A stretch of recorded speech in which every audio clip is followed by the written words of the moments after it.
ವಿಧಾನ ಪರಿಷತ್ನಲ್ಲೂ ಕೂಡ ಗದ್ದಲ ಗಲಾಟೆ ಆರಂಭ ಆಗ್ತಾ ಇದೆ. ವಿಧಾನ ಪರಿಷತ್ನಲ್ಲೂ ಕೂಡ ಈ ಘೋಷಣೆಯ ವಿಚಾರವಾಗಿ ಗುದ್ದಾಟ ನಡೀತಾ ಇದೆ. ಈ ರೀತಿ ಕೂಗಿದವರನ್ನ ಹಿಡಿದು ನೇಣಿಗೆ ಹಾಕಬೇಕು, ಕೈ ಕೈ ಮಿಲಾಯಿಸುವ ಹಂತ ತಲುಪಿದೆ ಈ ಒಂದು ವಾಗ್ವಾದ. ಏಕವಚನದಲ್ಲೇ ಮಾತನಾಡಿದ್ದಾರೆ ನಾಯಕರು. ರವಿಕುಮಾರ್ ಬಾಯಿ ಮುಚ್ಚಿ ಅಂಥೇಳಿ ಜಬ್ಬಾರ್ ಈ ರೀತಿಯಾಗಿ ಸ್ಟೇಟ್ಮೆಂಟ್ ಅನ್ನು ಕೊಟ್ಟಿರುವಂಥದ್ದು. ಅಂದರೆ ಏಕವಚನದಲ್ಲೇ ಮಾತಿಗೆ ಮಾತು ಬೆಳೀತಾ ಇದೆ. ಬೆಂಕಿ ಹಚ್ಚುವ ಕೆಲಸವನ್ನ ಮಾಡ್ತಿದ್ದಾನೆ ಅಂಥೇಳಿ ಜಬ್ಬಾರ್ ಹೇಳಿದ್ದಾರೆ. ಏಕವಚನದಲ್ಲೇ ಮಾತನಾಡಿದರೆ ಸರಿ ಇರಲ್ಲ ಅಂತ ರವಿಕುಮಾರ್ ತಿರುಗೇಟನ್ನು ಕೊಟ್ಟಿದ್ದಾರೆ. ಅಂದರೆ ವಿಧಾನ ಪರಿಷತ್ನಲ್ಲಿ ಆಗ್ತಾ ಇರುವಂಥ ಗದ್ದಲ ಗಲಾಟೆ ಕೋಲಾಹಲ ಇದು. ನಿನ್ನೆ ಏನು ಘಟನೆ ಆಗಿತ್ತಲ್ಲ, ದೇಶದ್ರೋಹಿ ಘೋಷಣೆ ಕೂಗಿರುವಂಥ ಹಿನ್ನೆಲೆಯಲ್ಲಿ ಇಡೀ ರಾಜ್ಯದಾದ್ಯಂತ ಇವತ್ತು ಪ್ರತಿಭಟನೆ ಮೇಲೆ ಪ್ರತಿಭಟನೆ ಆಗ್ತಾ ಇದೆ. ಬೆಳಗ್ಗೆ ಬಿಜೆಪಿಯ ನಾಯಕರು ಪಾದಯಾತ್ರೆಯ ಮುಖಾಂತರ ಪರಿಷತ್ಗೆ ಒಳಗೆ ಪ್ರವೇಶ ಮಾಡಿದ್ರು. ಇವತ್ತು ವಿಧಾನ ಪರಿಷತ್ ಆರಂಭ ಆಗ್ತಾ ಇದ್ದಂಗೆ ಆಕ್ರೋಶಗಳು, ಪ್ರತಿಭಟನೆಯ ಮೇಲೆ ಪ್ರತಿಭಟನೆ ಆಗ್ತಾ ಇದೆ. ನಿನ್ನೆ ವಿಧಾನ ಏನು ರಿಸಲ್ಟ್ ಏನು ಬರುತ್ತಲ್ಲ, ರಾಜ್ಯಸಭೆಗೆ ರಿಸಲ್ಟ್ ಬರುವಂತ ಹಿನ್ನೆಲೆಯಲ್ಲಿ ಈ ಒಂದು ಪ್ರತಿಭಟನೆ ಮೇಲೆ ಪ್ರತಿಭಟನೆ ಆಗ್ತಾ ಇದೆ. ಬೆಳಗ್ಗೆಯಿಂದ ಪ್ರತಿಭಟನೆ ಕಾವು ಜೋರಾಗಿದೆ. ಮುಗಿಸ್ತೇನೆ. ಎರಡೇ ಮಾತು, ನಂದು ಒಂದೇ ಇದೆ. ಸಭಾಪತಿಗೆ ಕೊನೆ ರಿಕ್ವೆಸ್ಟ್ ಇದೆ, ಅವರಿಗೆ ಪಾಸ್ ಕೊಟ್ಟವ್ರು ಯಾರು ವಿಧಾನಸಭೆ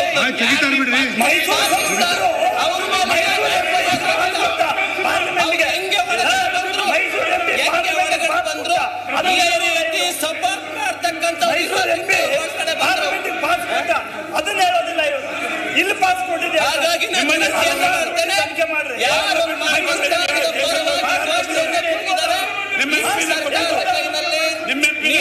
ಮಾಡಕ್ ಸಾಧ್ಯ ಈ ಸರ್ಕಾರನ ಯಾವುದೇ ಕಾರಣಕ್ಕೂ ಮುಂದುವರಿಯಕ್ ಬಿಡಬಾರ್ದು. ಈ ಸರ್ಕಾರನ ವಜಾ ಮಾಡಬೇಕು ಅಂತ ಹೇಳಿ ನಾನು ಗವರ್ನರ್ಗೆ ಮನವಿಯನ್ನು ಮಾಡ್ತಾ ಇದ್ದೇನೆ. ಈ ಸರ್ಕಾರ ವಜಾ ಮಾಡಬೇಕು. ಸರ್ಕಾರ ಸಂವಿಧಾನ ವಿರೋಧಿ ಸರ್ಕಾರ ವಿಧಾನಸೌಧದೊಳಗೆ ಪಾಕಿಸ್ತಾನ್ ಜಿಂದಾಬಾದ್ ಅಂತ ಘೋಷಣೆ ಕೂಗ್ತಾರೆ ಅಂದ್ರೆ ಇದು ಆಡಳಿತ ನಡೆಸೋದಕ್ಕೆ ಅಯೋಗ್ಯ ಸರ್ಕಾರ. ಇದು ಈ ಸರ್ಕಾರ ಆಡಳಿತವನ್ನು ನಡೆಸೋದಕ್ಕೆ ನಾಲಾಯಕ, ಆಡಳಿತವನ್ನು ನಡೆಸಕ್ಕೆ ಈ ಸರ್ಕಾರದ ಕಡೆಯಿಂದ ಸಾಧ್ಯ ಇಲ್ಲ. ಹಾಗಾಗಿ ನಾನು ಗವರ್ನರ್ ಅಲ್ಲಿ ವಿನಂತಿಯನ್ನ ಮಾಡ್ತೇನೆ, ಈ ಸರ್ಕಾರವನ್ನು ವಜಾ ಮಾಡಬೇಕು ಅಂತೇಳಿ ಈ ಸರ್ಕಾರವನ್ನು ಒಂದ್ ನಿಮಿಷ ಕೇಳಿ ನೋಡಿ, ಕೇಳ್ರಿ ಸರ್ಕಾರ. ಒಂದ್ ನಿಮಿಷ ರೀ. ಏ ರವಿ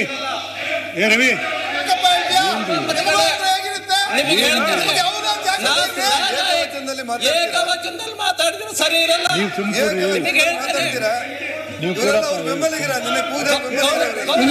ಗೌರವದಿಂದ ಮಾತಾಡಬೇಕು. ಏನು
ದೃಶ್ಯಾವಳಿಯಲ್ಲಿ ಕೂಡ ನೀವು ಗಮನಿಸ್ತಾ ಇದ್ರಿ,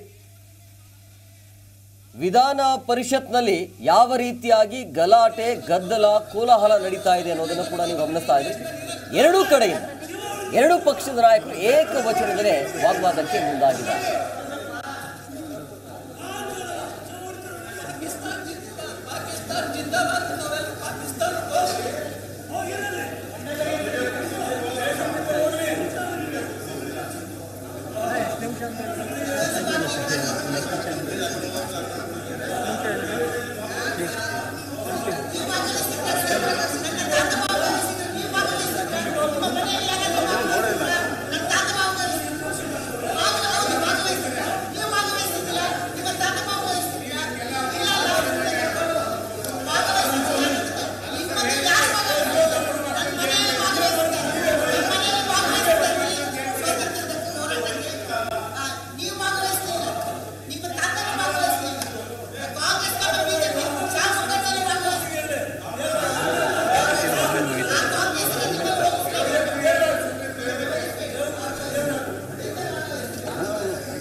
ವಿಧಾನಸೌಧದ ಮುಂಭಾಗದಲ್ಲಿ ಸೆಲೆಬ್ರೇಷನ್ ಮಾಡುವಂಥ ಸಂದರ್ಭದಲ್ಲಿ, ಸಂಭ್ರಮಾಚರಣೆ ಮಾಡುವಂಥ ಸಂದರ್ಭದಲ್ಲಿ ದೇಶ ವಿರೋಧಿಯ ಹೇಳಿಕೆ, ಘೋಷಣೆಗಳು, ಯಾವಾಗ ಈ ರೀತಿಯಾಗಿ ದೇಶ ವಿರೋಧಿಯ ಹೇಳಿಕೆ ಹೊರಗಡೆ ಬರ್ತಾ ಇದ್ದಂಗೆ ಮಾಧ್ಯಮದವರು ಪ್ರಶ್ನೆಯನ್ನು ಮಾಡ್ತಾರೆ.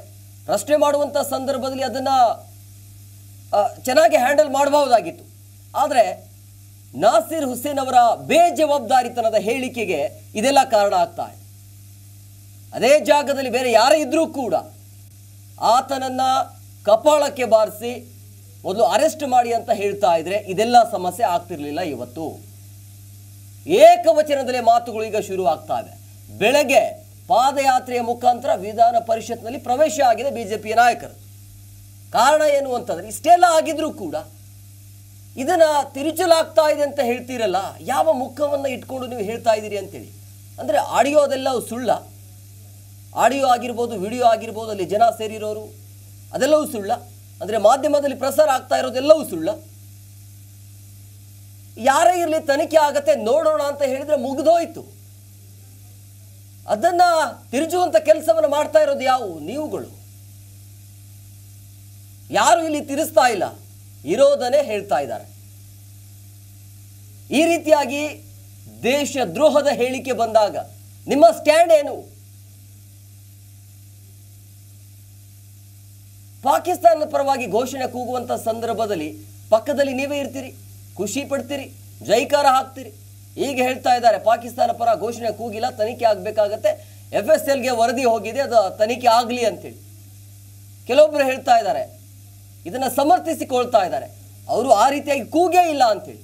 ಕೂಗಿರೋದು ಎಲ್ಲಿ? ಅದು ಆಗಿರೋ ಘಟನೆ ಎಲ್ಲಿ? ಅದು ಪವಿತ್ರವಾಗಿರುವಂಥ ಸ್ಥಳದಲ್ಲಿ. ವಿಧಾನಸಭೆಯಲ್ಲಿ ಎಷ್ಟು ಧೈರ್ಯ ಇರಬೇಕು ಅಂತೇಳಿ. ಇವತ್ತು ಬೆಂಗಳೂರಿನಲ್ಲಿ ಅಷ್ಟೇ ಅಲ್ಲ, ಈ ವಿಧಾನ ಪರಿಷತ್ತು ವಿಧಾನಸಭೆಯಲ್ಲಿ ಅಷ್ಟೇ ಅಲ್ಲ, ಇಡೀ ರಾಜ್ಯದಾದ್ಯಂತ ಪ್ರತಿಭಟನೆ ಆಗ್ತಾ ಇದೆ. ರಾಜ್ಯಸಭಾ ಚುನಾವಣೆ ಗೆದ್ದಾದ ನಂತರ 3ನೇ ಸ್ಥಾನ ನಿಮಗೆ ಸಿಕ್ಕಿರೋದು. ರಾಜ್ಯಸಭಾ ಎಲೆಕ್ಷನ್ ಇದು.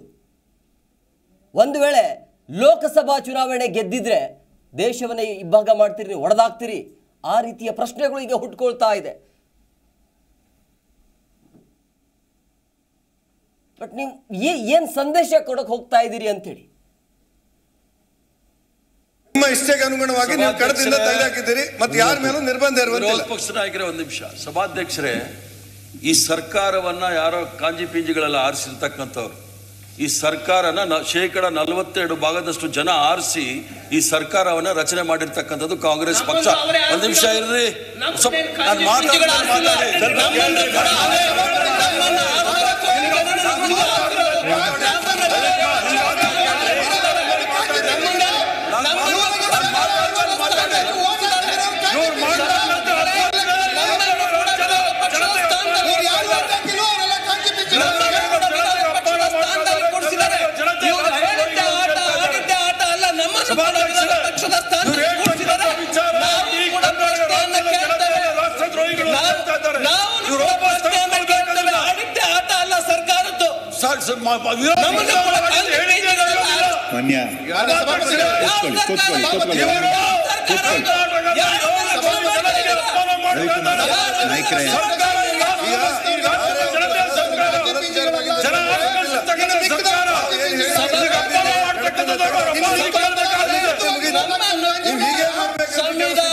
ಸಂವಿಧಾನದ ಪ್ರಕಾರ ವಿರೋಧ ಪಕ್ಷವಾಗಿ ಕೂಡಿಸಿದಾರೆ ಜನ.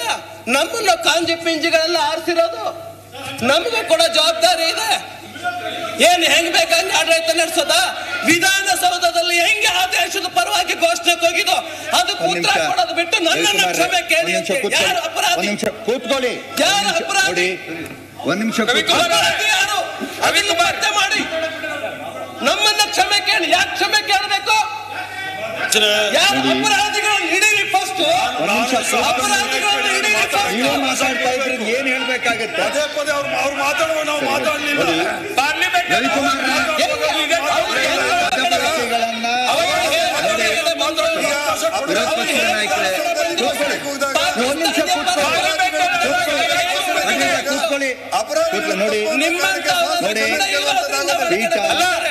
ರವಿಕುಮಾರ್ ಪೀಠ ರವಿಕುಮಾರ್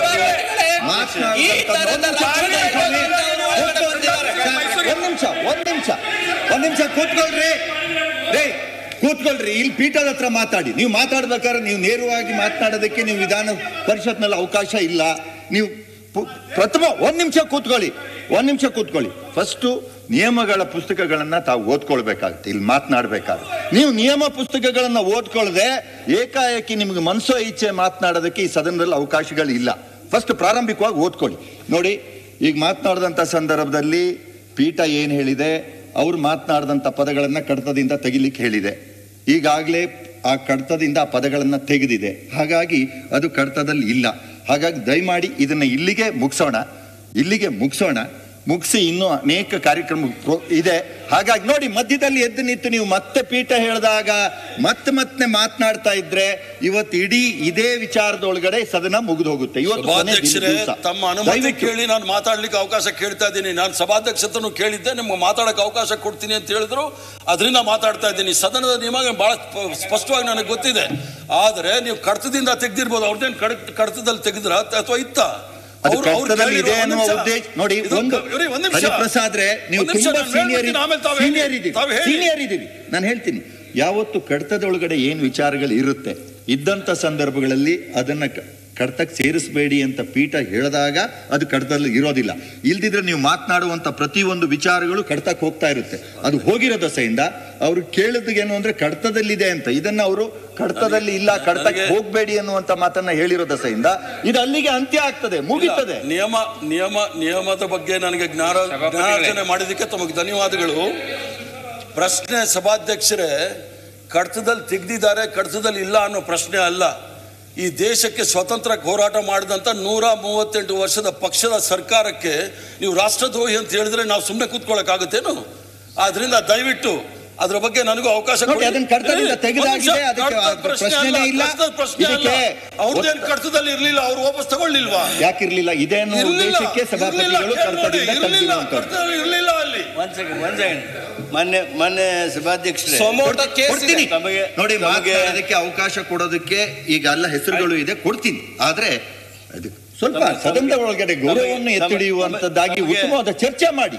ನಿಮಗೂ ಅವಕಾಶ ಇದೆ, ನಿಮಗೂ ಅವಕಾಶ ಇದೆ. ಮಾತನಾಡಿ ಹರಿಪ್ರಸಾದ್ ಅವರೇ, ತಮಗೆ ಗೊತ್ತಿದ್ದಾಗೆ ಈ ಸದನ ಪ್ರಾರಂಭವಾಗುತ್ತಲೇ ನಾನು ಸದನದ ಸದಸ್ಯರಲ್ಲಿ ವಿಶೇಷವಾಗಿ ಮಾನ್ಯ ರವಿಕುಮಾರ್ ಅವರು ಜಬ್ಬಾರ್ ಅವರಿಗೆ ವಿನಂತಿ ಮಾಡಿದೆ. ಈ ಸದನದ ಘನತೆಯನ್ನು ಉಳಿಸ್ಬೇಕು. ಒಂದು ಸೆಕೆಂಡ್ ರೀ. ಸದನದ ಘನತೆಯನ್ನು ಉಳಿಸ್ಬೇಕು. ಅದಕ್ಕೆ ನೀವಿಬ್ಬರೂ ನೋವು ಮಾಡುವಂಥ ಶಬ್ದಗಳನ್ನು ಬಳಕೆ ಮಾಡಿದ್ದೀರಿ. ಅದು ಕಡತದೊಳಗೈತೋ ಅಥವಾ ಕಡತದಿಂದ ತೆಗೆದು ಹಾಕಿದ್ದೀರೋ, ಅದು ಅನ್ಪಾರ್ಲಿಮೆಂಟ್ರಿನೋ ಏನು ಪಾರ್ಲಿಮೆಂಟ್ರಿನೋ ಅಲ್ಲ. ಭಾವನೆಗಳಿಗೆ ಧಕ್ಕೆ ತರ್ತಕ್ಕಂಥ, ನೋವು ತರ್ತಕ್ಕಂಥ ಮಾತುಗಳನ್ನ ಹೇಳಿದ್ದೀರಿ. ಅದು ಯಾವುದು ಅನ್ನೋದು ನಿಮಗೂ ಗೊತ್ತು. ಅದಕ್ಕೆ ಸದನದ ಘನತೆಯನ್ನು ಎತ್ತಿ ಹಿಡಿಬೇಕು ಅನ್ನುವಂಥ ಉದ್ದೇಶದಿಂದ ತಾವು ಆ ಶಬ್ದಗಳನ್ನು ಇಬ್ಬರು ವಾಪಸ್ ಪಡ್ಕೋಬೇಕು ಅಂಥೇಳಿ ವಿನಂತಿ ಮಾಡಿದೆ. ಮೊನ್ನೆ ರವಿಯವರು ಮಾತನಾಡಿ ಕೂತಿದ್ರು. ಆಮೇಲೆ ನಾನು ಜಬ್ಬಾರ್ ಅವ್ರಿಗೂ ವಿನಂತಿ ಮಾಡಿದೆ. ಜಬ್ಬಾರ್ ಅವರು ಸ್ಪಂದಿಸಿದರು. ಏನು ಅವರು ಶಬ್ದ ಏನು ಬಳಕೆ ಮಾಡಿಕೊಂಡಿದ್ರು ಅದು